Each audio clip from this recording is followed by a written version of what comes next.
All right, well, welcome. We're going to be doing chapter 13, one more chapter to go in the text.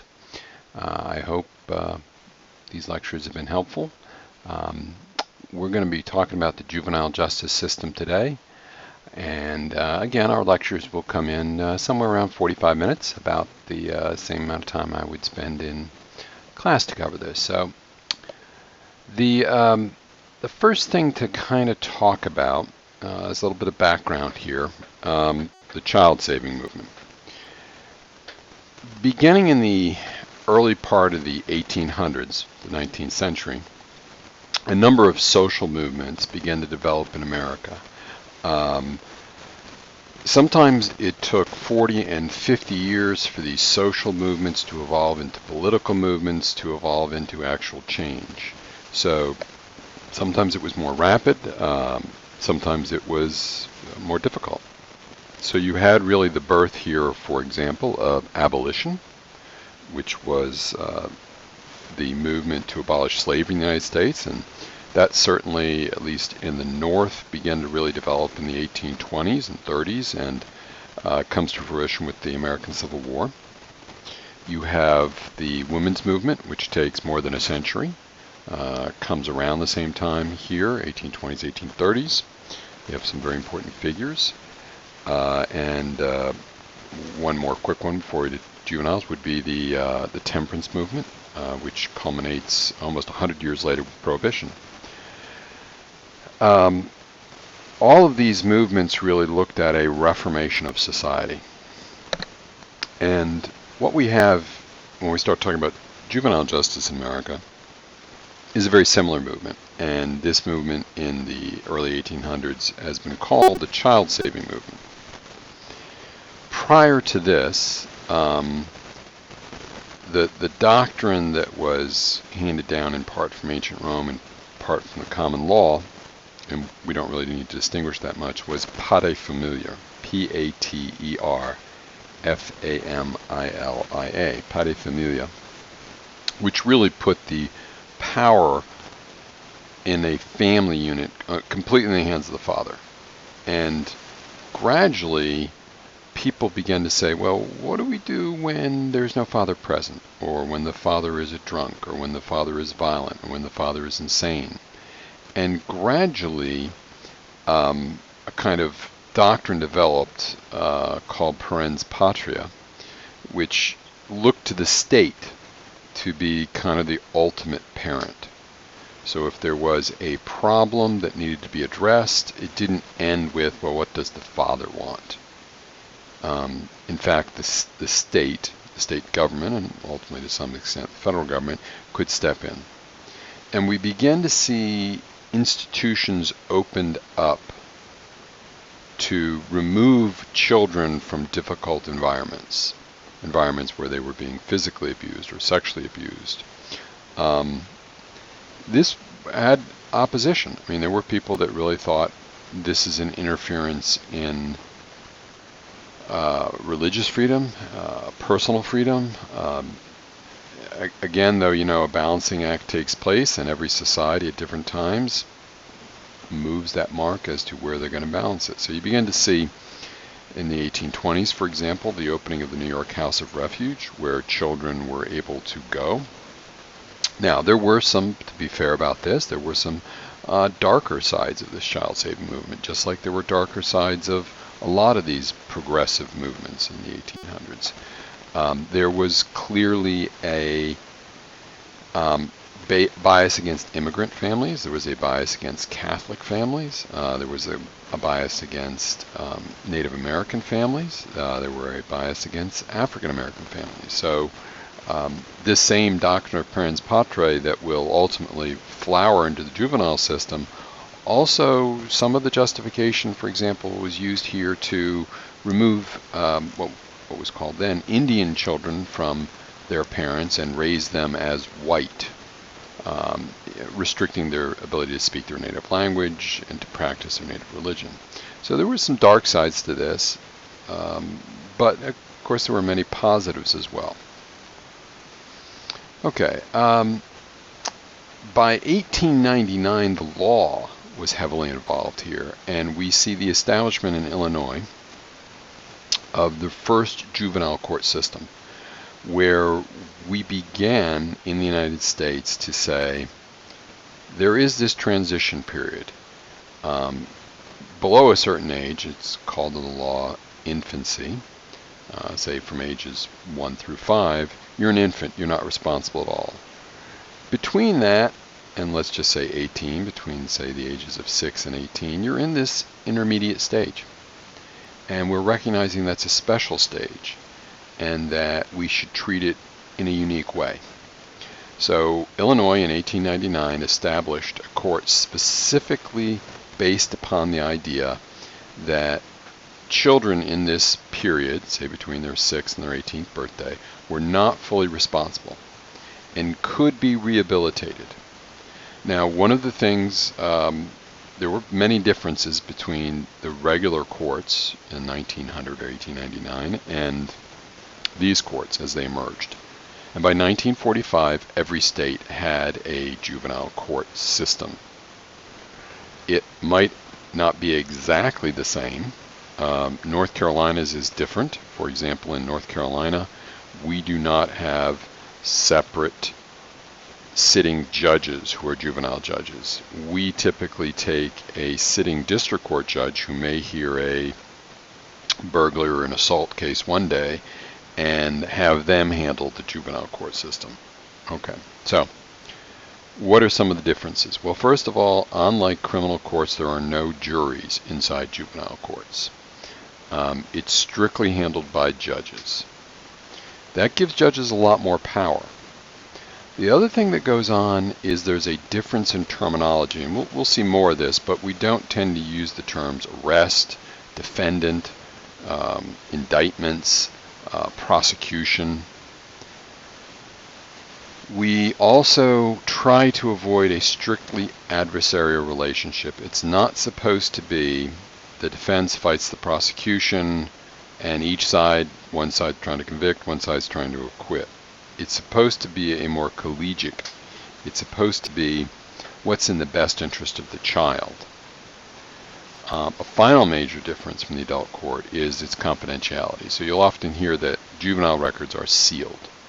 That if someone committed a crime between their 6th and their 18th birthday and they went to a juvenile court, those records would not be readily available. Unlike an adult, if you killed someone when you were 40 or 30 or 20, those records typically you can go down to a courthouse and you can read about the trial.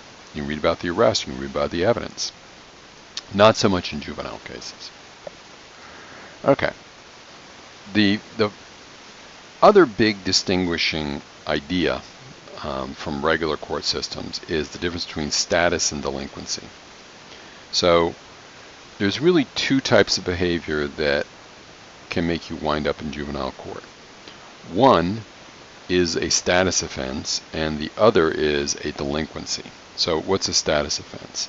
It is something that a juvenile does that is unacceptable, but is illegal and makes him or her subject to the juvenile system only because they did this when they were young. So an example would be, I'm older than, say, 40, and I can buy liquor. And I can drink liquor lawfully in North Carolina. On the other hand, if someone was 12 or 15 and they attempted to buy liquor or they consumed liquor in public, those would be a status offense. It's illegal because of the age of the offender. Now, a clear example for many of you would be your college students, most of you above the age of 18. If you decide, hey, I'm not going to go to class, I'm not going to turn in assignments, I'm not going to participate, that's fine. You're in college. That is not a crime. But if you are 14 or 12 and you're not being homeschooled and you just decide, well, I'm not going to go to school, well, it's not going to happen.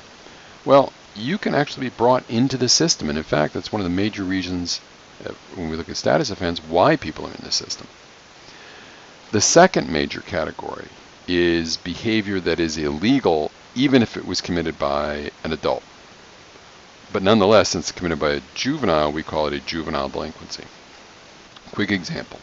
If I got mad and I slapped someone, that would be a simple assault in North Carolina. If I stabbed them, it would be assault with a deadly weapon. If a juvenile got mad and slapped someone, it would be an assault, just like mine, or assault with a deadly weapon. Assault with a deadly weapon, inflicting serious injury probably. That would be deemed delinquency. So the two major categories are status offense and delinquency. Now if you'll look at status offense here, and this is something I mentioned just a moment ago, what's the number one category? Well, truancy is the number one category. This is the failure to regularly attend school.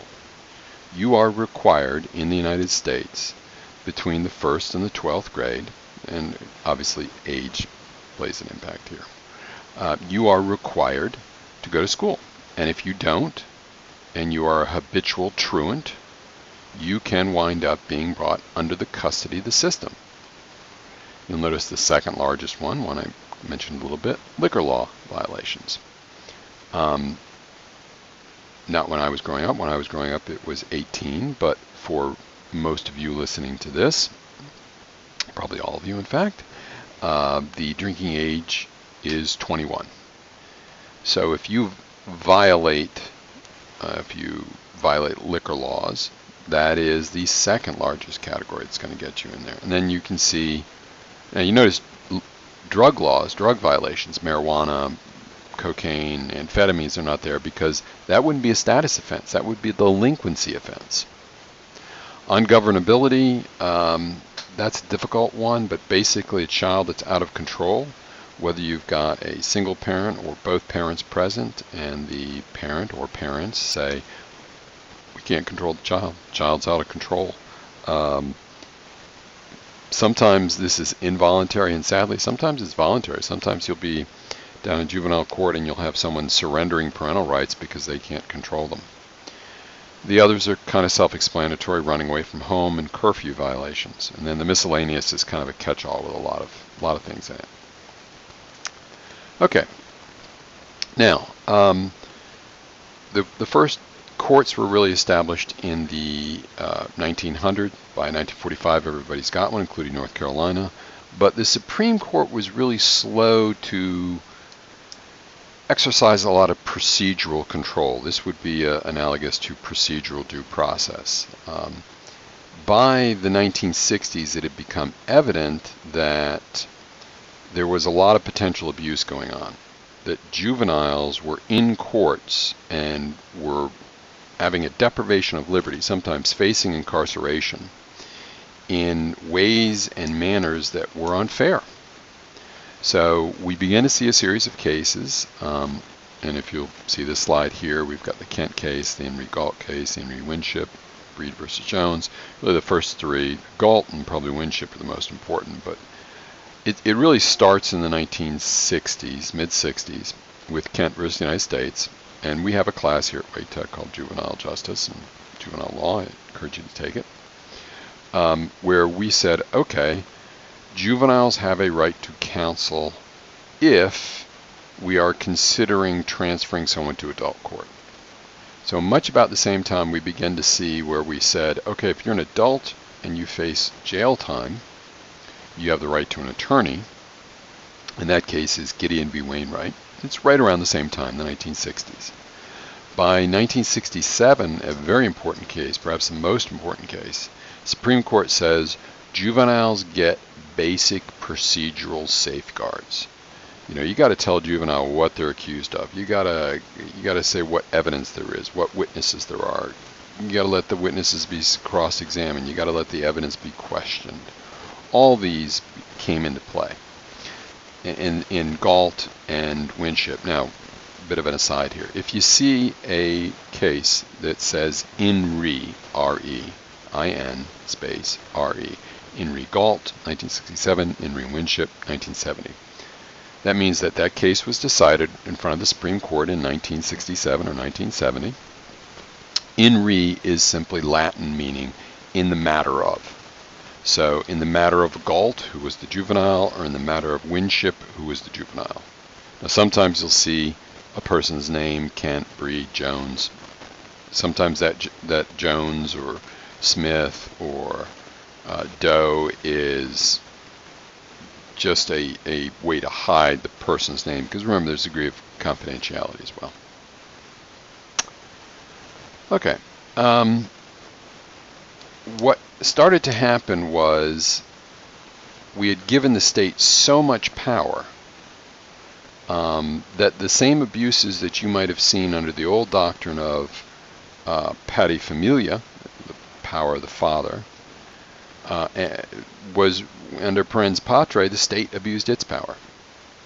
So we begin to see, okay, when can we, different states are going to come up with different standards as to when juveniles can be prosecuted as adults.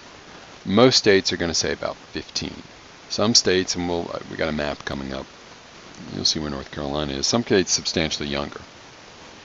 Also, the age question, what do you do with juveniles? And most juveniles say, well, you can't hold a juvenile longer than their age of majority, 18 or 21. And you can begin to ask certain questions as well. Is a juvenile's mind fully developed? Do they understand the difference between right and wrong? I mean, they may understand the words, but do they fully understand it? Are you, as adult today, and as mature as you were when you were 13? And do we hold juveniles to the same standards, or do we give them lesser standards? Do we diminish their guilt?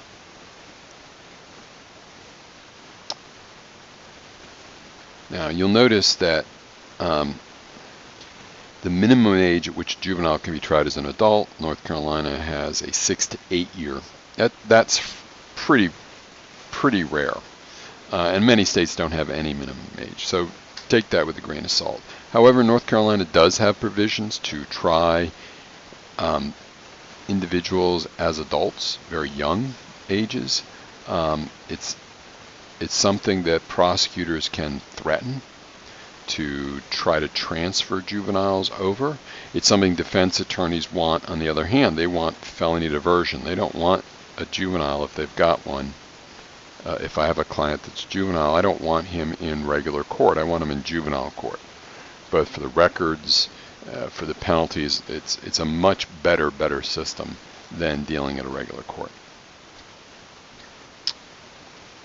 Now, this is something you can go home and you can tell your parents. So yeah, many of you are at home listening to this. So you can go to your mom and dad and you can say, "Gee, Mom, Dad, you guys were gangsters.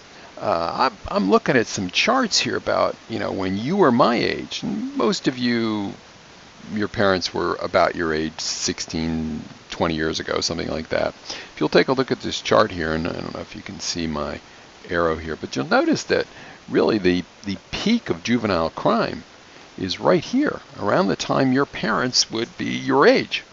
So if you look at the rates of aggravated assault, which would be seriously beating or hurting someone, if you looked at robbery, you'll notice how high it is.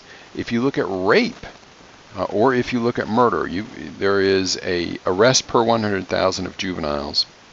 You'll notice that it's about 15. And if you fast forward to today, it's almost zero. I mean, homicides committed by juveniles have dropped dramatically. This is a great success story you can talk about. And this is also something clearly that's not the result of incarceration. It must have some other roots. But you can tell Mom and Dad that, no, I'm really disappointed in you, Mom and Dad. We're much better than you are statistically today. Now take that with a grain of salt. I'm being a little facetious there. Okay. The number of inmates in the system has fallen by about 50%. And this can be due to fewer curfews, quality of life crimes, localized programs, a lot of diversion programs. Having said that, minorities are still grossly overrepresented in the system. African Americans, Hispanic Americans, more than 60% of those offenders in state custody belong to a minority group. And that begs certain questions, whether some of that bias I talked about of, we're going to create the child-saving movement to save people from their immigrant families or from their Catholic families, still reverberates inside the system, where we say, well, there's something wrong with the African-American family, there's something wrong with the Hispanic family or the Indian family or Native American family. And they'd really be better off in our system. Now, arrest rates for boys and girls are declining at slightly different rates, in part because girls are declining slower. I think that's more than being brought in than it's different. So it's not terribly a striking or dramatic trend. School bullying, we'll mention this just briefly. Schools really have been addressing bullying, physical bullying, psychological torture. They've been, torture I guess is too strong a word, psychological bullying and behavior. It's any overt act. It can be physically intimidating them, it can be harassing them, it can be humiliating them, it can be a physical abuse, it could be a verbal abuse, social, emotional, even, of course, the crime of the day, cyber abuse. And every state, including North Carolina, has some type of anti-bullying legislation. So it's really come to the attention, and we focused more on bullying in school. Clearly, when I was in school, which was more than 40 years ago, there was also bullying. It wouldn't show up in a lot of statistical data because it just wasn't viewed as serious. It's not that it wasn't serious. It definitely was. I knew people that had very difficult times in school because of it. But it simply wasn't something society was willing to recognize. Okay.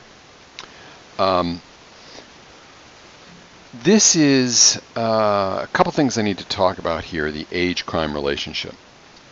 There is an overall phenomenon called aging out. Aging out is the idea that the older you get, the less likely you commit a crime.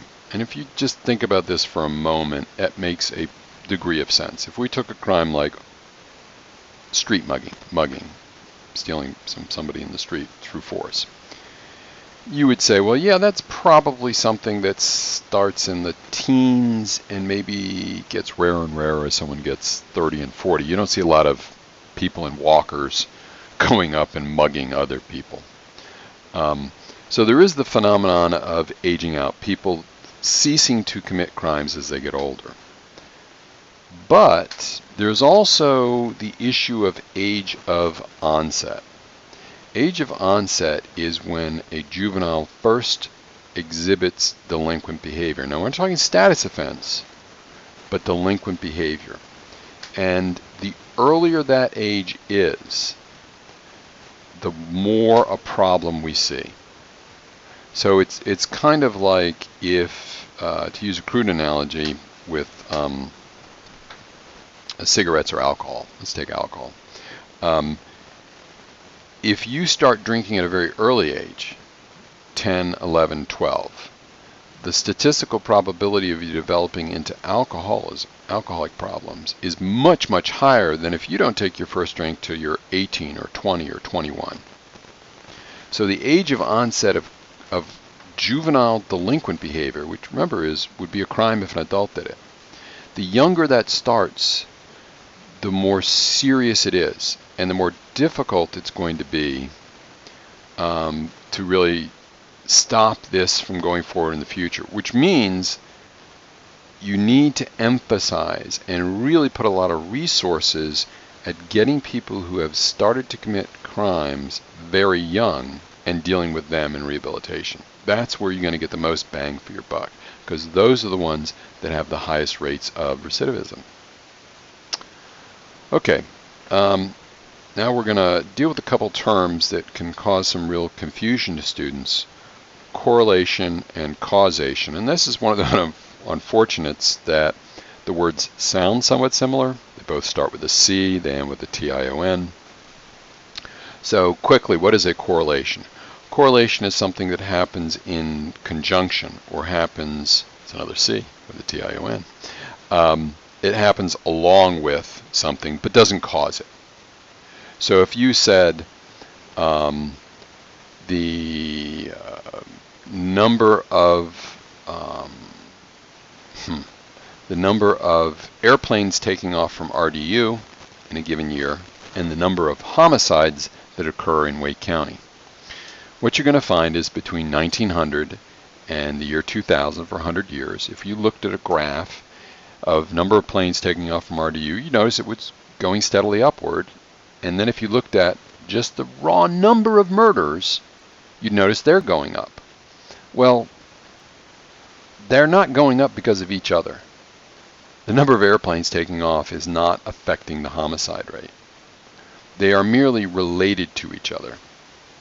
Now, causation is different. Causation means one thing causes the other. So in a classical medical sense, we're dealing with this pandemic right now. The coronavirus, Corona-19, is causing the illness. If you're talking about smallpox, if you're talking about bubonic plague, the germ or the virus causes the disease. It is causation. Now, sometimes a strong correlation means that it may not cause it, but if it's there, it's of concern to us. So drug use is associated with a very wide range of antisocial and illegal behavior by juveniles, more than just the use of drugs themselves. Because remember, you only have a correlation with a crime if you define it as a crime. If you didn't have a drinking age, if you said, well, teenagers can drink when their parents let them, or teenagers can drink when they can handle it socially. So you go to places in Europe and it's fairly routine to allow teenagers to drink wine at their meals and occasionally beer. And here it's 21. So on the other hand, we have clearly defined the use of drugs, I think legitimately so for many of them, as bad. So we associate, say, the use of meth or amphetamines with antisocial and illegal behavior. Now, causation. Most youths who become involved in antisocial behavior do it before they turn to alcohol or drugs. And I think we have to include in this drug substance abuse alcohol. It's simply too easy and too lazy to fall back on the old canard and say, well, you know, the problem is marijuana, the problem is cocaine, the problem is... The most dangerous drug in our society is clearly alcohol, and I'm a hypocrite for saying this because I occasionally drink alcohol. So we do have to include that. Use of alcohol usually comes after antisocial behavior is demonstrated. Use of drug use as well. And you do also have to recognize that substance abuse itself is a form of delinquent behavior rather than a cause. So you're kind of juggling a couple of things there. But remember, causation is not correlation. Correlation is not causation. And you can ask a fair question. Do drugs lead to crime? And there are certainly some crimes, we would call them, here's a $20 word for you, you look up, psychopharmacological crime. Crime you commit because you've ingested a drug. So you ingest a drug that changes your reality, makes you violent, and you stab someone. That would be a psychopharmacological crime. But then most drug crime is the possession or use of drug itself. Or, and this is where we get in causation correlation, trying to acquire the money to purchase that drug. Okay, let's talk a little bit about child abuse and child neglect, which are two separate things. Abuse is the intentional infliction, usually, of physical or emotional damage on a child. Neglect is a deprivation where a child lacks love, proper care, food, shelter. Statistically, and this is a stunning statistic, 1 in 10 children, 10% of the population, experience mistreatment, either neglect or abuse, at the hands of a close family member. A parent, a grandparent, a sibling, an aunt and uncle. And this runs the gauntlet from beatings to sexual assaults. We also know that, and in my 30-odd years of being an attorney, it is an absolute truth that at the root of many, many, many of the criminal cases we see, there was child abuse. It is, the gift that keeps giving to the criminal justice system. Beat a child, that child will not necessarily turn up to be a bad person, but they can be, and the probability they're going to beat their child and continue the cycle is high. So children who experience neglect or violence suffer physical, emotional, and mental health problems at much higher rate than their peers and frequently wind up inside our systems. All right, a little bit about gangs. And here we're talking about juvenile gangs. People will tend to try to recreate family units. You'll see this in female prisons. You see it even somewhat in male prisons. But youths will turn to their peers when they can't get the family structure from their nuclear family, their mother, their father. So very often these gangs, which are self-identify as a gang, they're separate from the community. They will have special clothing, special vocabulary, hand signal, names. They often will, although not exclusively, will engage in criminal activities. Juveniles who experience all these previously discussed risks are a much higher probability of joining a gang. And one of the entryways here is incarceration. You incarcerate a juvenile, and the probability he winds up a gang member goes up dramatically. So who joins gangs? Well, the average gang member is in his late teens, 17 to 18. I haven't got to oil this chair. Gangs tend to have some racial or ethnic characteristics. So about 53% or about half of gangs are Hispanic. And this, just as an aside, follows a very old American pattern. Immigrant groups coming into the United States, often because they can be denied legitimate mechanisms of power, will turn to sometimes illegitimate ones. So you can often see a kind of ethnic succession in gangs. So in the 1820s and 30s and 40s, the Irish come into America and they start to make up most of the gangs. By the 1870s and 80s, the Italians come in and they make up a lot of the gangs. And of course, by the mid part of the 20th century, the large groups coming in are Hispanic and they make up large percentage of the gangs. So if in 40 years we have immigrants from Brazil, that's Hispanic. If we have a large immigrant community coming in from Pakistan, then I'm going to assure you that a large percentage of gang members will be Pakistani. But today, about half are Hispanic, about 30% are African American, and about 10% are white. It's not the dominant factor, but it's kind of the creation of this community they're looking for. We are seeing some increases in the suburbs, but those gangs can have different roots, and also there's a difference between a juvenile gang and some of the other gangs, often gangs formed in prisons. Okay, so why do they join gangs? Identity, protection, fellowship, criminal activity, and intimidation. Sometimes you join because it's safer to join. You're now a member of this gang and you're protected. You do have that recreation of a family-like unit. You can engage in activity to earn money. All those are good reasons. Okay, a little bit about police and pretrial procedures. So the police take in about 500,000 juveniles under 18 every year, and they have tremendous power right now. There's another Latin term for you. The police are in loco parentis, which simply translates that in the place of the parent. So they can actually bring someone into custody who's not committing a crime. You might see an adult doing this. They couldn't do anything about it. They see a juvenile. They can bring him into custody. And this is where they get a lot of discretion. And this is where you're going to have to look for things like systemic prejudice or problems. So very low visibility decision making going on. It's very hard to see why the police make these decisions. One of the things I beg you to understand is, it's kind of a weird phrase, but if you look for crime, you find it. Wherever you look for crime, there you're going to find crime. So sometimes you'll see statistics that said, well, you know, the police did Terry stops, and of the people they recovered guns from, I'm going to make up a statistic here, 80% were African American or Hispanic. Therefore, that's who they should be patting down.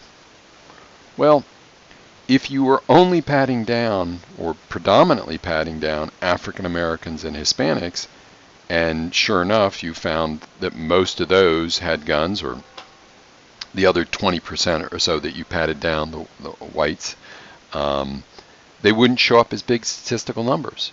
So if you look for crime in a community, you're going to find crime. But if you don't look, you're not. It's many of you are just coming out of high school, and you had school resource officers there. So we look at arrests that are in high schools, and they're higher than in my generation because there were no police in the schools. Things were done much less formally. Okay, the police usually make the referral to the court system, and they'll look at, what did the child do? Obviously, if it's something horrific like a murder or rape, it's going to get referred. What's their past history like? Where did it take place? Is there a family unit to discipline the child? What's the attitude of the offender? And what's their gender? So, you know, there is a chivalry effect, but there's also some discrimination on here going against status events against women. But attitude is really important. I would have clients in my office that said, oh, you know, I got pulled over by a police officer. I gave him a piece of my mind. I asked him, you know, why are you pulling me over? I pay your salary. And I just wanted to tell him, well, how'd that work out? You know, did he not write you the ticket? Did he say, oh, I apologize? You may not like it, but that police officer at that instant has a lot of power. And if you have a poor attitude, it's going to lead to a more formal decision. And it's usually going to lead to a decision when you go into the formal juvenile system. Okay, so we don't call it an arrest. We're going to call it an intake. So we're going to decide, are we going to file a petition, or are they going to release the juvenile? So a petition might be a writ or a warrant in the adult system, so, or an indictment. So the petition is the formal document we file that says this juvenile is either a delinquent, committed an act that would be a crime if an adult committed, or a status offender. And then it's going to request that the court hear the case or transfer it over to an adult court. Usually only it goes to adult court if it's a pretty horrific crime. Okay, so this is really where it's important to have a lawyer involved. Pretrial diversion. It's very, very important to remove low-risk offenders from the formal system. So one of the things I was hired to do sometimes as an attorney was to take people that had been brought into the custody of the police, and as opposed to going through a formal juvenile system, and was to work out something. And often this was things like, you made restitution, right? Okay, so you broke into someone's house, you did something stupid, but you paid for all the damages. That was very important, and sometimes I could get a diversion there. Sometimes we looked at treatment. Okay, the reason he acted out like this was he's suffering from this physiological problem. One of the things it does is it prevents labeling, and if we had more time, we talk all about the labeling theory here, how people, once you start calling them something, begin to act up and behave like what you call them. Okay. We are going to transfer some to adult court.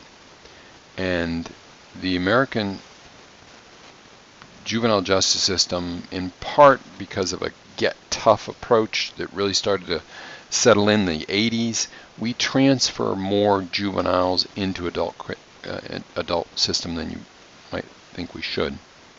So every year about 6,000 wind up in adult court. Sometimes this is a judge decision, sometimes this is a automatic transfer. So the legislature might say, Okay, if you committed a murder and you're over the age of 16, you're going to be tried as an adult. If you committed a murder and you're over the age of 12, you're going to be tried as an adult. It also can be a decision by the prosecutor.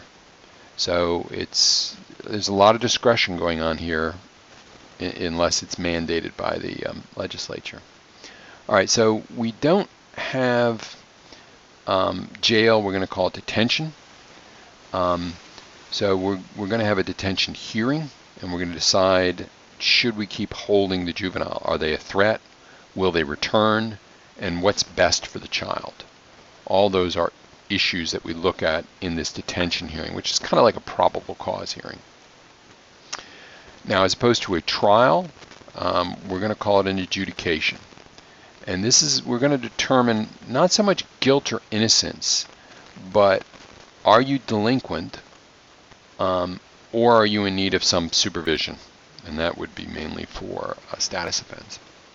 So most juvenile codes dictate you got to follow certain procedure, because remember, the Supreme Court stepped in Regalt and Winship Kent case and said you got to give them some procedural due process.